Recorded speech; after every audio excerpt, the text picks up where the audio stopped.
In the introductory video to the channel, I spoke about the physics of defeat, and possibly its biggest piece as being the universal speed limit of light. Proving that wrong would be huge towards our goal of actually being able to explore and expand within the universe.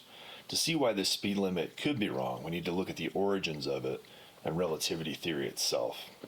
First, we have to look at the nature of the medium through which light actually travels through. During the time of Newton and others, it was known that gravity and electromagnetism were major forces to be dealt with. But how were these forces transmitted? It was postulated that there existed an all-pervading ether material that existed everywhere. But what was the nature of this ether? It may have been the inability to shield against gravity in general that led to the idea that the ether was everywhere, but also could pass through material. And so in that sense was less like air was to sound, and more like some sort of absolute background that was all pervading and all penetrating, and which transmitted forces. Back over 100 years ago, Michelson and Morley put this concept of ether to the test. If ether did exist and was like this, then when the Earth moved in its orbit around the Sun, it would have a velocity through the ether that should then lead to a different observed speed limit of light. The experiment was an interferometry experiment where the speed limit difference would manifest as a change in interference pattern depending on Earth's velocity against and relative to the ether. But when the experiment was conducted, no difference in speed was observed, and so out was the idea of this type of all-penetrating ether.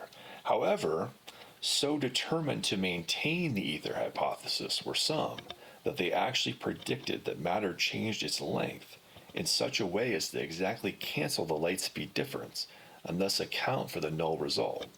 This led to the introduction of the falling gamma factor. However, if the ether couldn't be detected because it was masked by this mechanism, then many saw the whole concept as sort of irrelevant in a practical sense. And so the idea of ether fell out of favor and the gamma factor along with it.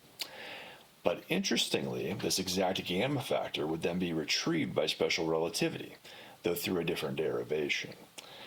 Before we get into that derivation, let's talk about what the medium of light's propagation actually is.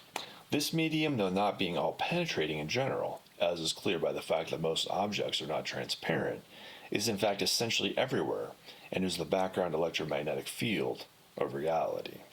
This background field has been confirmed by many experiments, and even in vacuum, and so though the electromagnetic medium exists everywhere, it can be bound by various conditions to containers, and thus acts much like another medium we are all too familiar with, and that is air and how it propagates sound. For our examples, we'll use sound propagation in air because that is probably the most familiar, and is also the medium through which aircraft move. After the null result of ether, then you might have expected that the medium for light's propagation would then naturally be seen to be like that of sound. But that's not really how special relativity's derivation proceeds at all. Instead, there is a preference for inertial frames, and after all is said and done, light is actually treated as moving in a medium that acts just like the previously debunked ether. Let's go through that derivation. The example used for special relativity is pretty much invariably that of a moving train car with a bystander next to the tracks. In the frame of the train car, the time measured for light to move up and down within the train car is twice the height of the car divided by the speed of light. However, for the bystander, they are supposed to see the light move not only vertically, but also have a horizontal velocity due to the train car itself. And so now, the light moves a larger distance, as seen by this bystander, though still supposedly at the speed of light. This is a crucial point.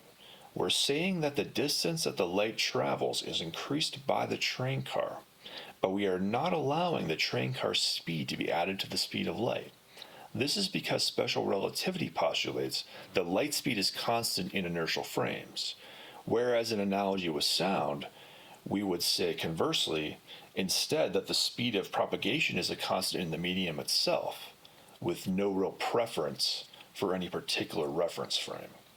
Furthermore, the medium, as I said before, came with the train car, and so treating the speed of light as being constant in the observer's frame, while adding in the extra distance the train car moves, is exactly like treating the light as if it was moving through an all-pervading and penetrating ether.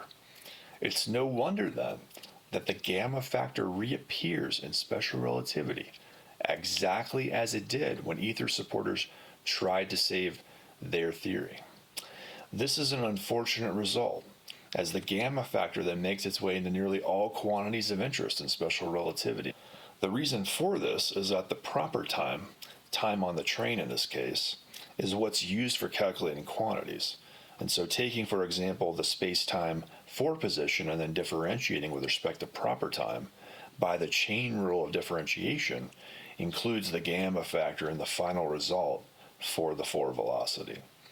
This happens again for the acceleration and many other quantities. And since the velocity is used for the energy, this factor then shows up in the energy equation, indicating that the energy would have to be infinite to exceed the speed of light. But it's really only because of the way the theory treats light in its medium of propagation and has nothing at all to do with reality. A better way to treat the medium is like that of sound, which gives results that actually make sense, does not constrain speed of motion, and also doesn't predict absolute time dilation. But relativity has some other problems. One major one is where actually is the observer located? For we have spoken about the observer seeing the light from the train car, but nowhere in the equations was any path defined to this observation point.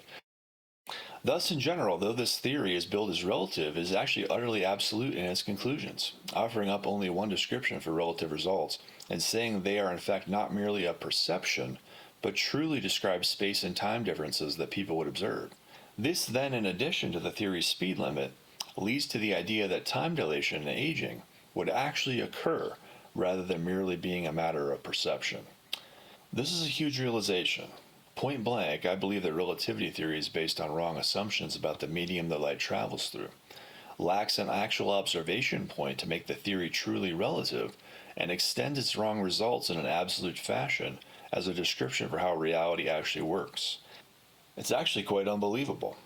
Thankfully, in my book Hyperluminal Physics, I outline the real way light behaves, outline true definitions of length and time differences that are actually relative, and factor in an observation point, and recognize that these effects are really just one of perception, at least for length and time. I will return in a future video giving a taste of how to properly treat length and time, as done in hyperluminal physics. But the impact of special relativity's wrong foundations cannot be understated. The theory underpins so much of modern physics, and its energy equations have been used to drive interpretations of particle physics experiments for over 100 years. How does re-examining those experiments with this new information possibly change the results? Well, I think you'll be surprised how much can change, and I outline that in the book. I likely will cover some of it in time, though, as well on the channel. I hope you're now excited. This was the first major leap of logic I had that led me down the path towards hyperluminal physics. I knew as well that shrink-off radiation has been observed, which is actually when particles exceed the speed of light in a medium. And so I expected that the universal speed limit could be wrong, but I was very happy when I figured out why that was the case. Its removal really sets the stage for all sorts of cool stuff, and is our first major step towards debunking the physics of defeat, and reinstating our belief not only in the feasibility of space travel, but in our manifest destiny throughout the universe. Thanks for watching.